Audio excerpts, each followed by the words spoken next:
ఈ 5 చోట్ల నోరు మూసుకొని ఉండండి, లేదంటే మీరు ఊహించనంత నష్టపోతారు. అందులో నెంబర్ 1, అందరూ వాగే చోట మీరు సైలెంట్ గా ఉండండి.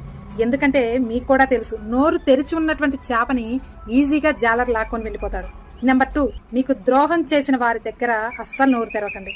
మీరు కనుక వారి తప్పును ఎత్తి చూపటం మొదలు పెట్టారో వారు ఇంకా పవర్ఫుల్ గా మారుతారు. అండ్ నెంబర్ 3, మీకు ఏడుపు వచ్చినప్పుడు సైలెంట్ గా ఉండండి. మీరు ఏడుస్తూ మీ వీక్నెస్ మొత్తం, మీ బలహీనతలు మొత్తం చెప్పేస్తూ ఉంటారు. మీ వీక్నెస్ కనుక బయటికి తెలిస్తే జనాలు మిమ్మల్ని తొందరగా కంట్రోల్ చేయగలరు. కాబట్టి సైలెంట్ గా ఉండండి ఏడుపు వచ్చినప్పుడు. అండ్ నెంబర్ 4, మీకు కోపం వచ్చినప్పుడు ఒక్క మాట కూడా మాట్లాడకండి. ఎందుకంటే కోపంలో ఉన్నప్పుడు మనిషి రాక్షసుడు అవుతాడు. కోపంలో ముందుంది మిత్రుడో శత్రుడో కూడా అస్సలు తెలియదు. కాబట్టి కోపం వచ్చినప్పుడు సైలెంట్ గా ఉండండి. And last and final number 5, ఎవరైతే మిమ్మల్ని ఇన్సల్ట్ చేస్తారో వాళ్ళ ముందు అస్సలు మాట్లాడకండి.